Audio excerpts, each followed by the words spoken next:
আজ করব বেলের মোরব্বা। এই যে বেলগুলোকে কাল থেকে পিস পিস করে কেটে নিয়ে তারপরে চুন জলে ভেজা দিয়েছিলাম। তারপরে ভেজানোর পর আজকে আবার এগুলোকে এই যে বীজগুলোকে পরিষ্কার করে বের করে নিয়েছি, নিয়ে এই বেলগুলোকে একটু ভাপিয়ে নিলাম।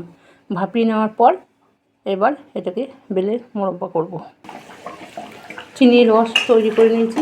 এই যে চিনির রস তৈরি করা হয়েছে, এর মধ্যে একে একে বেলগুলোকে দিয়ে দেবো। বেলগুলো দেওয়া হয়ে গেলে সব বেলগুলো দেওয়া গেলে ফুটবে, আস্তে আস্তে ফুটে ভিতরে রস ঢুকে যাবে। সব বেলগুলোকে কড়াইয়ের মধ্যে সেই রসের মধ্যে দিয়ে দিলাম। এবার এটা ফুটতে লাগলো।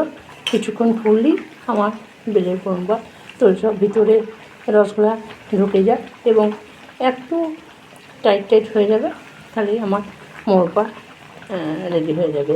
এই বেলের মোরব্বা খাওয়া খুবই উপকারী, বিশেষ করে পেট পরিষ্কার করবো। প্রতিদিন যদি 1 পিস 2 পিস করে খাওয়া যায় তাহলে এর পেটও খুব ভালো থাকে।